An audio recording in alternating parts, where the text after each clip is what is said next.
Você que vai me ouvir aí na rede social, que o Senhor te abençoe e desde já a libertação venha sobre a tua vida em nome de Jesus. Lucas capítulo 16, Jesus está aqui. O homem que ouvi, dono do universo, está aqui, irmãos. Aleluia. Rei dos reis e Senhor dos senhores. Lucas 16. Todos abriram? Amém. Ora, verso 19. Havia um certo homem rico que se vestia de púrpura e de linho finíssimo e vivia todos os dias no luxo.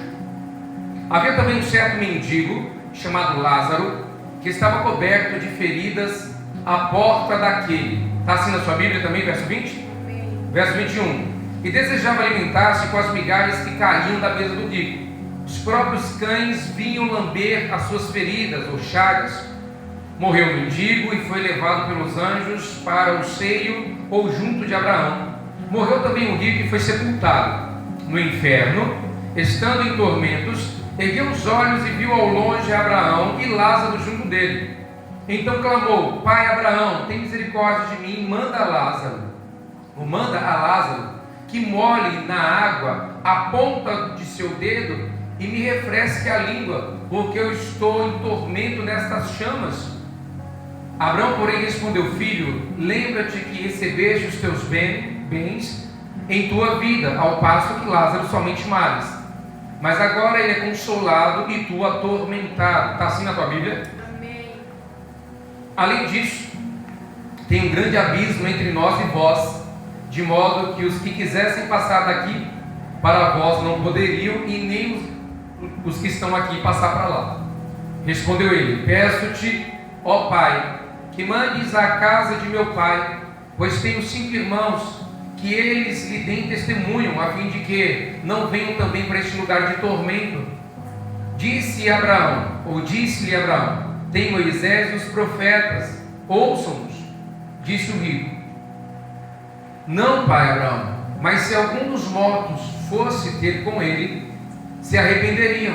Respondeu Abraão: Se não ouvem Moisés e os profetas, tampouco acreditarão, ainda que algum dos mortos volte à vida.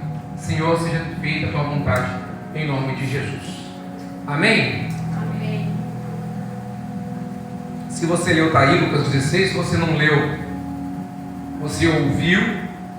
Essas são as Sagradas Escrituras, e é uma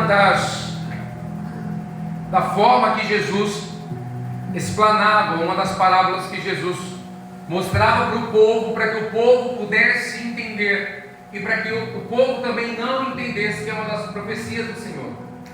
Não sei, nós não sabemos o porquê disso, mas ele falou bem assim, que falaria ao povo de Israel, e o povo de Israel com ouvidos não ouviriam o que estava ouvindo, não iam enxergar o que estavam vendo, não iam entender o que estavam ali sendo ministrado, para que eles pudessem ser convertidos e salvos.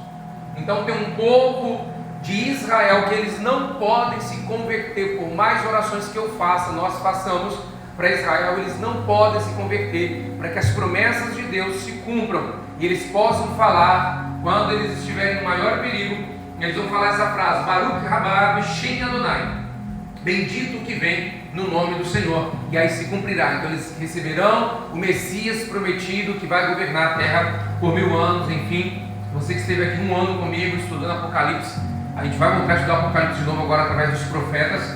Nós teremos um período, nós estamos estudando o tabernáculo de Davi, a funcionalidade do tabernáculo de Davi, como que eu oro, por que eu tenho que orar, por que Deus quer que eu ore. O Kleber agora terminou a Majestade de Cristo, fascinante.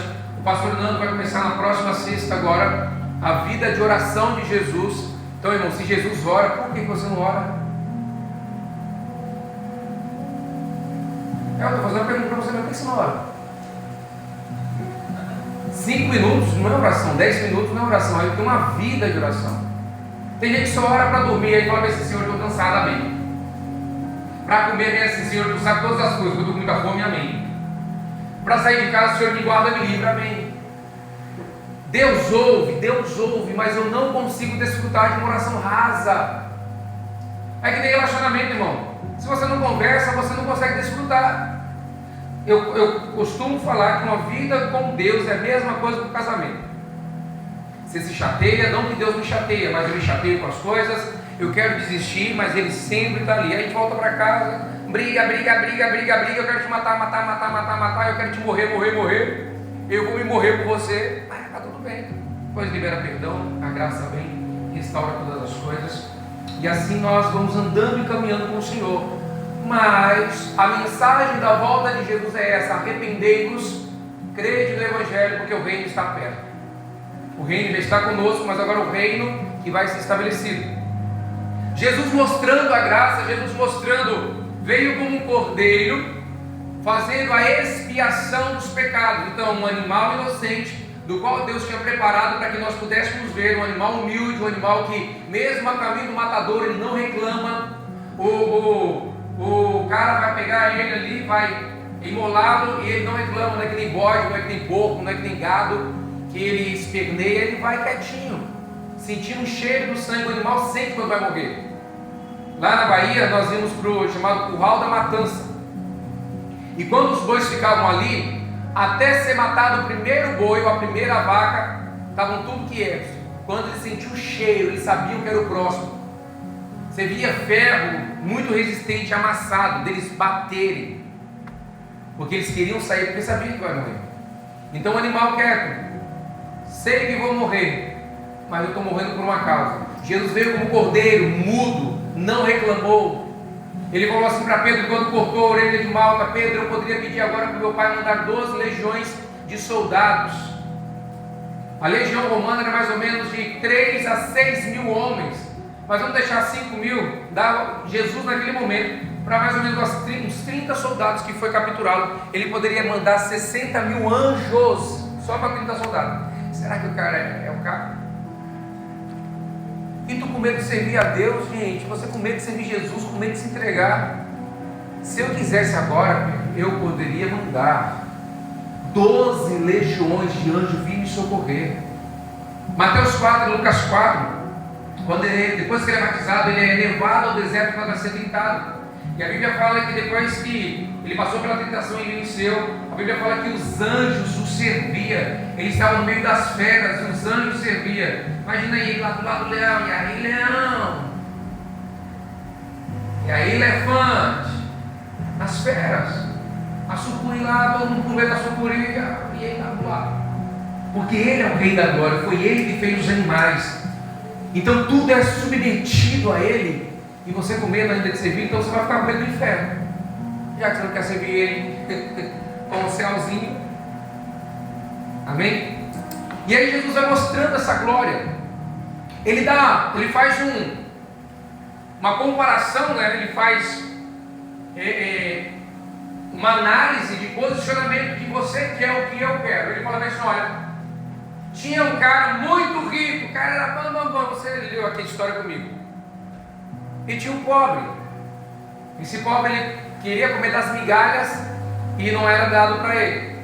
O rico viveu na sua luxúria, o rico viveu, os dois morreram. Só que o rico morreu sem Jesus no contexto e o pobre morreu com Jesus, tá? Aqui não está dizendo que todo rico vai para o inferno e nem todo pobre vai para o céu. Aqui Jesus está dizendo, por obra de misericórdia, quem o recebeu como único e suficiente Salvador. Essa é a condição do homem morar com Cristo em sua glória terrena, tá? Então não está dizendo aqui, Jesus não intitulou, ora, todo pobre vai para o céu e todo rico vai para o inferno. Então, José de Arimateia não tinha construído o sepulcro, muitos ricos não tinham ali servido ao Senhor, como hoje tem milionários que servem ao Senhor. Se fosse assim, Davi, podre de rico, Salomão, podre de rico, não tinha servido ao Senhor. Mas ele está mostrando assim, uma vida com Deus e uma vida sem Deus. Um cara que teve uma vida de acordo com como ele queria, ele comprava o que ele queria, ele fazia o que ele queria. Ele está dizendo no contexto, eu viver a minha vida do jeito que eu quero. Jesus está pegando o exemplo do rico, dizendo assim: você vai estar vivendo a vida que você quer sem problema algum. Não tem problema. Você quer viver na sua luxúria? Você quer viver assistindo o que você quer assistir? Falar o que você quer falar? Você quer andar onde você quer andar? Não tem problema. Você quer comprar o que você quer comprar? Você quer gastar o seu dinheiro naquilo que não é bom, naquilo que gera adultério, prostituição? Você quer gastar o seu dinheiro naquilo que gera fornicação? Não tem problema. Você quer fazer do seu dinheiro gerar morte para os outros? Não tem problema.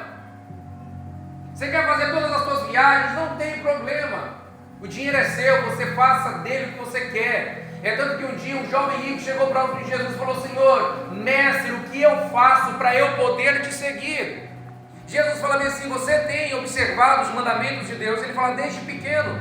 Ele começa a citar, a Bíblia fala que Jesus o ama, Jesus admira, por um homem rico está meditando. Aí Jesus falou bem assim: olha, tem uma coisa só que te impede. Vende, no Evangelho, nós chamamos de sinóticos, né? Que são os evangelhos semelhantes, mas conta detalhes diferentes um do outro. Um fala bem assim: vende tudo e dê aos pobres. O outro fala bem assim: vende, pega a metade, dê aos pobres e vem, segue-me, e você vai ter um tesouro no céu. Jesus estava falando assim: a riqueza que você tem na primeira necessidade, no primeiro problema, no primeiro dia de tristeza, você vai me deixar e vai voltar. Mas aquele que lança a mão no arado e volta para trás, a minha alma não tem prazer nele. E a Bíblia fala que ele deixou o triste e não seguiu Jesus. O pobre, por sua vez, uma vida com Deus, uma vida de renúncia, uma vida até mesmo, talvez você está se sentindo que a sua vida é vida de migalhas. Talvez você se sente como trabalha e não conquista muita coisa. Quem se sente assim? Teve um dia que meu cunhado falou assim: Cunha, me chama de Cunha. Cunha, tua vida é só luta, mano. Cunha, tua vida quase. Eu ia repreender ele se ele falasse isso. Ele falou assim: rapaz, tua vida é miserável. Que você trabalha, a gente correu atrás da casa, gastamos dinheiro, mas graças a Deus a gente tem a casa própria.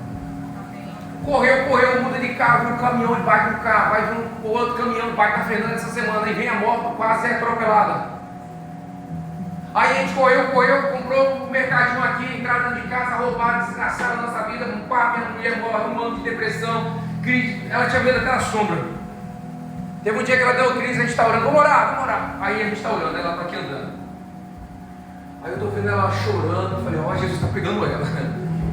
Jesus está pegando. Aí daqui a pouco ela e caiu, eu falei: nossa, Jesus pegou mesmo. Quando eu olhei para ela, assim, fôlego, ela passando mal, eu falei: meu Deus do céu, a tua glória matou, ela está morrendo. Peguei ela e corri. Era tão psicológico que quando a pastora Lani colocava os pés no hospital, melhorava. Porque ela sabia que ia tomar injeção, ela sabia que tomava medicamento. E ali o psicológico dela foi abalado pela violência que nós passamos dentro de casa, por causa de um bem que nós tínhamos conquistado, que era o dinheiro. Cadê o dinheiro? Você se sente assim também? Parece que está comendo migalhas, faz, não acontece. Mas mesmo assim nós estamos dando graças a Deus. Senhor, é migalha, mas obrigado. Senhor, olha, está difícil, está ruim, mas eu não vou desistir, está chato, dá vontade até de me morrer, mas eu vou continuar. É essa condição, é esse contexto. Um viveu a sua vida dissoluta do jeito que queria, e outro viveu uma vida submetido à ordem de Deus. A Bíblia fala que este Lázaro tinha feridas abertas que os cães lambiam. Imagina aí, não é uma revolta? Poxa, eu estou seguindo a Deus e só desgraça. Estou seguindo a Deus e só doença. Olha a condição do mendigo. Os cães, ele nem tinha nem acesso à medicina. Os cães lambiam suas feridas para aliviar sua dor. E ele só queria sua migalha. Rico, você é tão rico. Mas ele ficava na porta da casa dele mendigando. Sabe aquela pessoa que bate na sua porta? Ei, você tem um arroz? Irmão, não fecha não finge de surdo não. Dá o arroz, dá o feijão, dá metade, dá a roupa, dá tudo, irmão. Glória a Deus. Talvez seja um anjo de Deus batendo na sua porta. Glória a Deus. Talvez seja um anjo para testar o que você carrega. E aí Jesus fala assim: mas aí tem o Equilíbrio, morreu os dois. E aí Jesus mostra o decreto depois da morte, porque depois da morte segue o juízo. O mendigo agora que viveu uma vida em submissão a Deus, O mendigo agora que representa um amor a Deus, representa resiliência em Deus, representa perseverança em Deus. Olha, eu estou mendigando, eu estou querendo as migalhas, só vem para mim migalha, doença por cima de doença, mas eu não desisto daquele que salvou a minha alma. Agora está no seio de Abraão, agora está com o corpo curado, um corpo novo, vestes reais, sacerdotais, cheio de saúde. Essa é a minha cobiça. Eu não tenho cobiça, irmão. Até uma reunião que a gente teve lá na obra, lá, eu falei para o gerente, falei assim, eu vou trocar o carro ano que vem. Eu quero um Jeep, não Renegade, quero um Jeep para 2012. Eu trabalho para isso, irmão. Estou cheio de dívida, mas eu vou. Quero nem saber quem invernizou a asa da barata. Eu quero é comprar.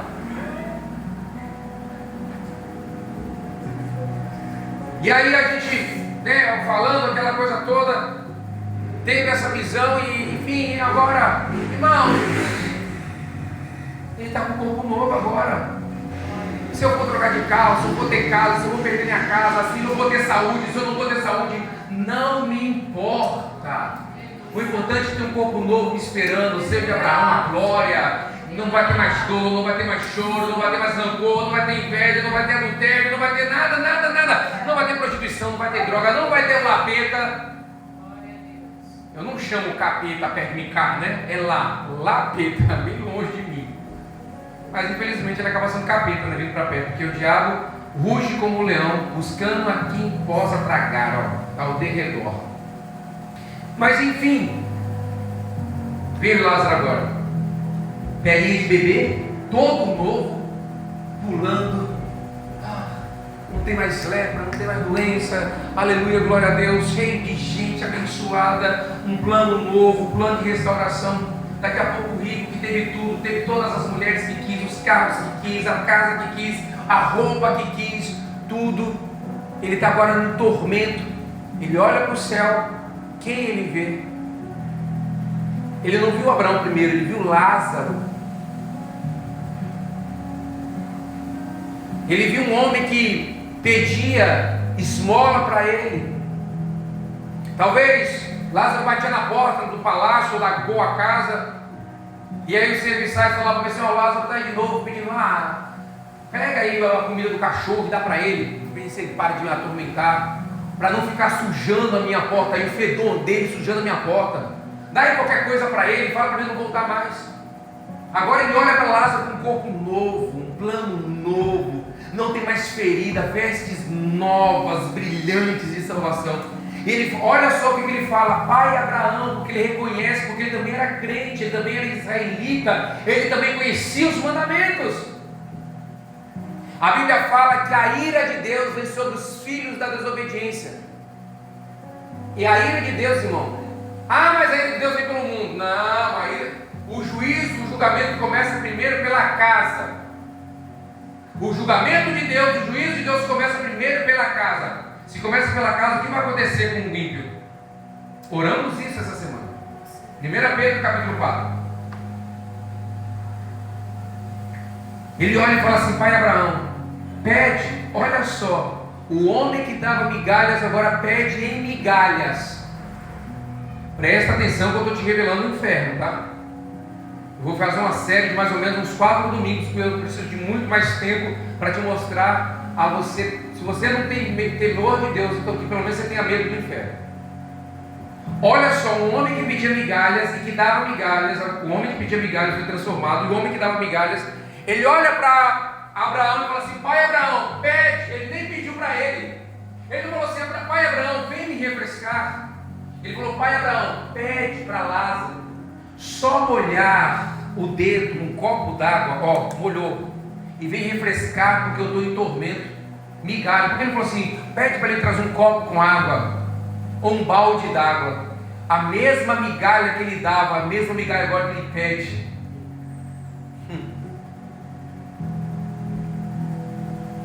O inferno é só migalha. O inferno vai ser só migalhas.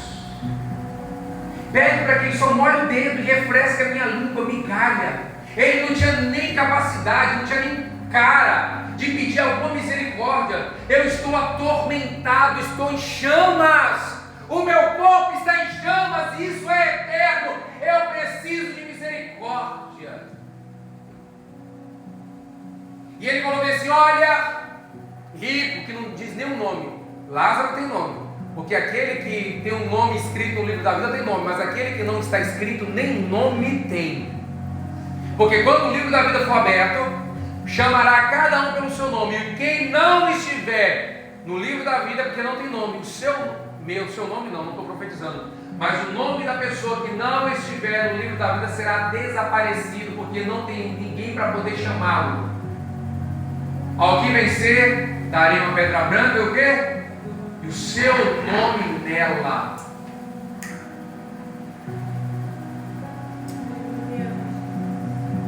O rico nem nome, nem identidade, indigente.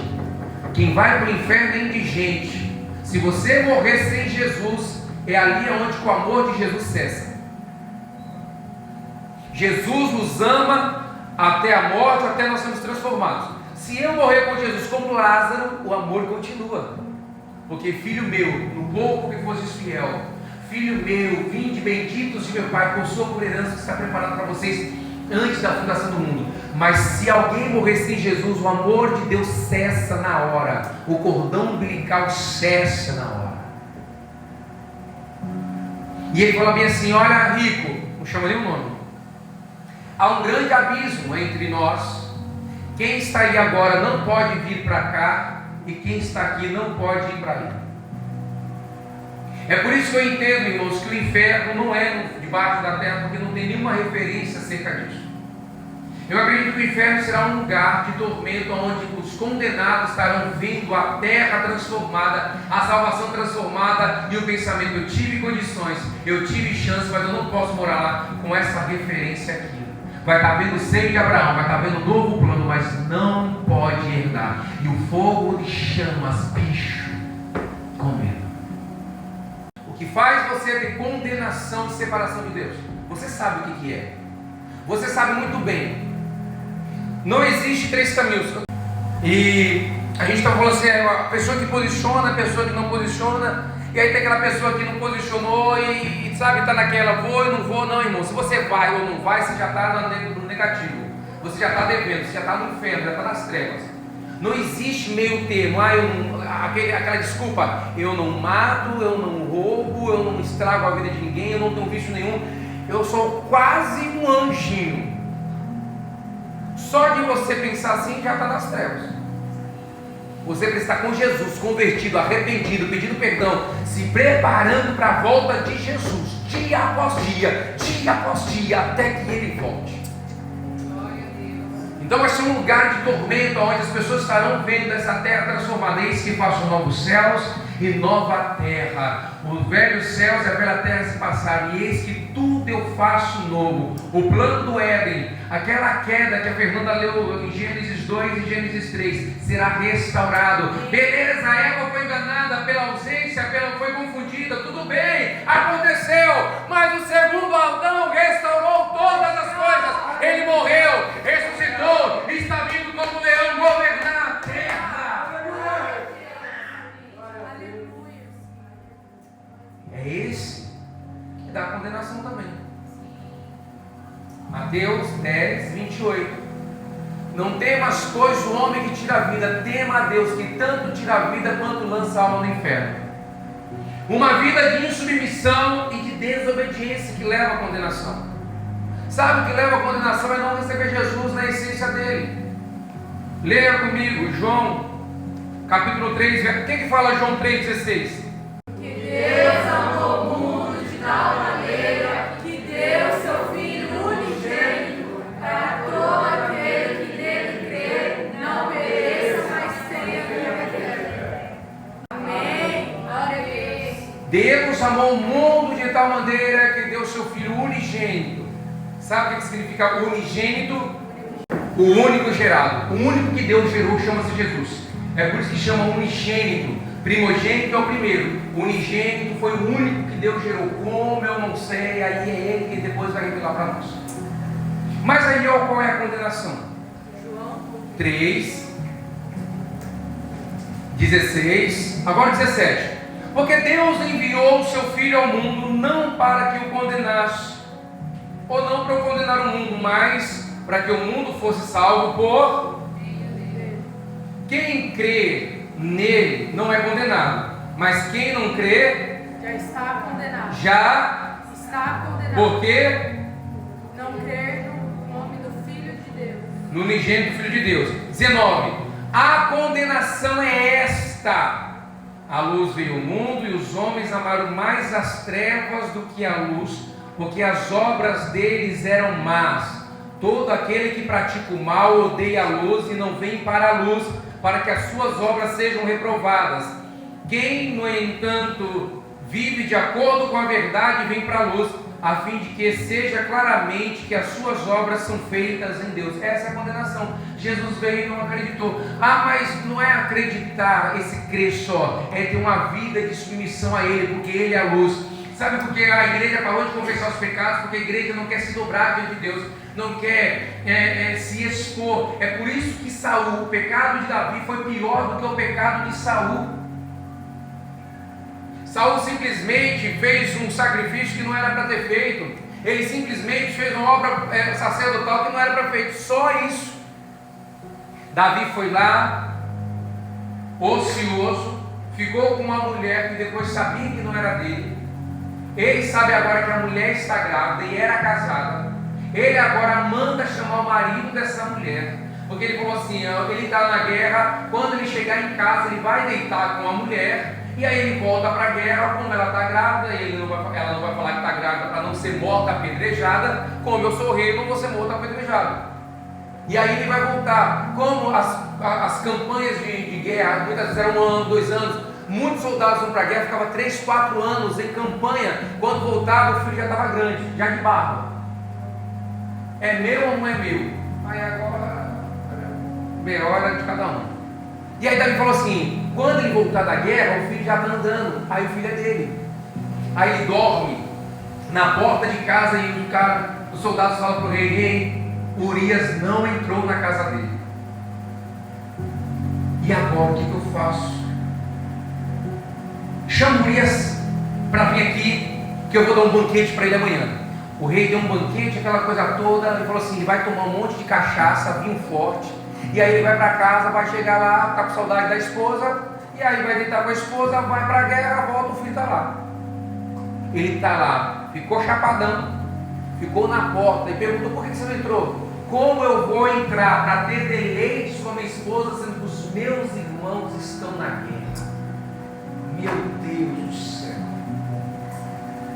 Ele premeditou, ele fez tudo, mas Saul não se arrependeu, Davi se arrependeu. Salmo 51: enquanto eu não confessei os meus pecados, os meus ossos se apodreciam dentro de mim. Sabe por que não querem Jesus nesse modelo? Porque não querem renunciar ao seu pecado, não querem renunciar à sua arrogância, à sua prepotência, à sua altivez, tudo que é do homem. Não quer abrir mão, não quer confessar o seu pecado, não quer chegar para o pai e falar assim: pai, pequei, mãe, pequei, olha, eu pisei na jaca, olha, eu falei que não era para falar, eu assisti que não era para assistir, eu vi esse vídeo que não era para ver, me perdoa. E a Bíblia fala que a oração do presbítero vai liberar perdão por esse que confessa. Confessar os vossos pecados uns aos outros, mas tem pessoas que não confessam. É por isso que a Igreja Católica Apostólica Romana colocou lá o confessionário, por causa dessa palavra.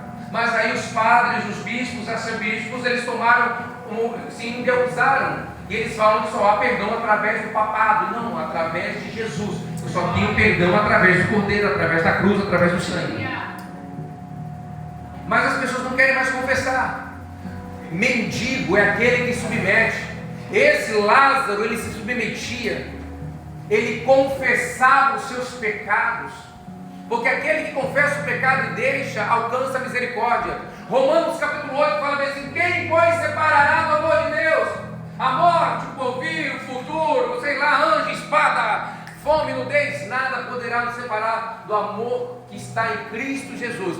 Mas Levítico fala que o que separa o homem de Deus chama-se pecado, transgressão, desobediência. Quem tem relacionamento, não só quem tem relacionamento, é que relacionamento é mais forte, né? Casamento, namoro, noivado é mais forte, mas a família também é a mesma coisa. Quando, vamos colocar, namorado, que é uma explosão maior, né? Paixão, som, naquela coisa toda, namorado. Aí, quando briga, quando faz alguma coisa que o outro não gosta, dá vontade de matar? Dá um negócio no coração, poxa, decepcionou, nossa, aquela coisa toda. Na hora que faz alguma coisa, aí, vamos supor, a Lani, quando eu namorava com a Lani não gostava que eu criava passarinho para ir no mar. Aí ela brigava comigo. Quando ela brigava comigo, eu não chegava para ela e dava uma caixa de bombom. Nossa, você brigou comigo. Na hora eu falei, eu também não quero mais não. Eu não quero essa mulher mais não. Quando acontece algo que o outro não aceita, automaticamente existe um abismo. Trazendo em miúdo, isso chama-se pecado. Alguém errou o alvo quando alguém colocou expectativa. Tem um alvo para alcançar e eu errei. Então eu fiz algo que a outra pessoa se sente machucada, se sente magoada. É assim que Deus se sente quando você peca. É o mesmo sentimento, mas lógico, com poder de santidade. É o que separa. Enquanto aí fica com aquela briguinha, o biquinho, não quero mais. Aí daqui a pouco um abre mão, o outro quebra o orgulho. E aí eu chegava, eu estava brigado com ela o dia todo, a semana. Aí quando dava 7 horas eu fazia isso.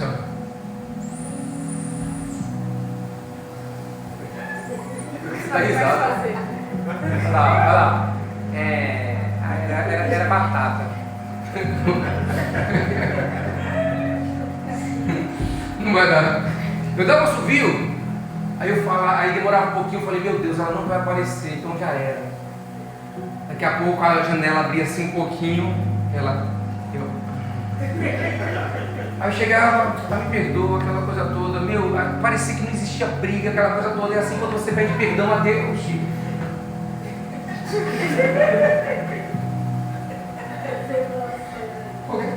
Lembranças, bate em Chorou de emoção. Aí ela falava assim, cara de pau. Quando ela falava cara de pau, sabia que tá tudo bem. Mas quando ela não falava nada, ainda estava no ódio ainda. Quando eu confesso os meus pecados ao Senhor, Ele abraça e fala, nossa, Ele veio de novo, Ele me quer. Então Ele me tira da condenação. Ele fala assim, não, Ele está errando, mas Ele me quer. Amém, queridos? Então o inferno ele é real, como a salvação é real. Você escolhe onde você quer morar. Você deseja, é você que decide. Se você quer ter uma trajetória igual o Lázaro, ou você quer ter uma trajetória igual o rico. O Lázaro e o rico tinham a mesma condição de acesso à verdade. Só que um, pela luxúria, não quis ir na luz porque as suas obras iam ser denunciadas. Saul não foi para a luz porque as obras iam ser denunciadas. Saul ia ter que pegar um boi, ia ter que pegar um cabrito, ia ter que levar até o sacerdote e confessar o pecado. Ele não confessou o pecado por causa do orgulho. O reinado dele, a vida dele foi rasgada, foi tirada. Davi foi lá, o menino nasceu, ele chora, jejua pelo menino, o menino morre, ele confessa os seus pecados. Como que hoje é o nome de Davi, o segundo nome de Davi? Homem segundo o coração de Deus. Ninguém tira esse título dele. Está vendo? Porque se arrependeu. O arrependimento gera vida e tira a alma do inferno. O arrependimento gera estilo de vida e tira a alma do inferno. Quando estiver lá, não vai ter mais volta. Eu estou encerrando. Tem um livro chamado A Divina Revelação do Inferno. Eu já falei isso para vocês. Eu vou ler só um trechinho aqui. Essa mulher, ela foi no inferno. O Senhor arrebatou o coração dela, o espírito dela, perdão, para ir ao inferno. E ela foi ao inferno alguns dias e relatou algumas coisas. E uma das coisas que ela relatou, deixa eu só voltar aqui.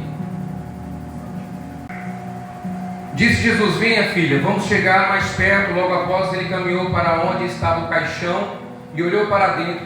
E eu segui e olhei também para dentro. Parecia que os espíritos malignos não os podiam ver.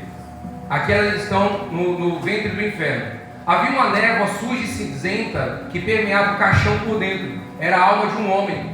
Quando eu olhava, os demônios espetavam suas lanças na pobre alma no caixão. Jamais esquecerei do sofrimento daquela alma. Clamei: Jesus, tira-o dali.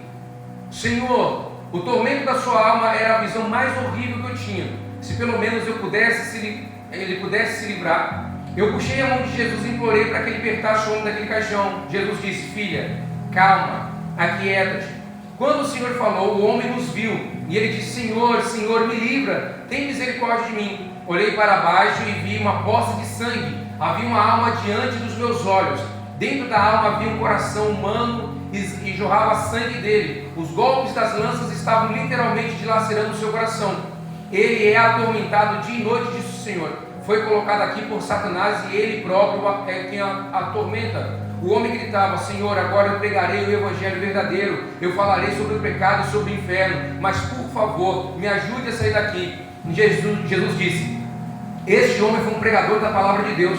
Durante algum tempo me serviu com todo o seu coração e levou muitas pessoas à salvação. Alguns dos seus convertidos me servem até hoje, mesmo muitos anos depois. As paixões da carne, a falsidade e as riquezas o desviaram. Ele deixou Satanás controlá-lo. Ele tinha uma grande igreja, um belo carro, boa renda, mas começou a roubar a oferta da igreja. Ele começou a ensinar mentiras.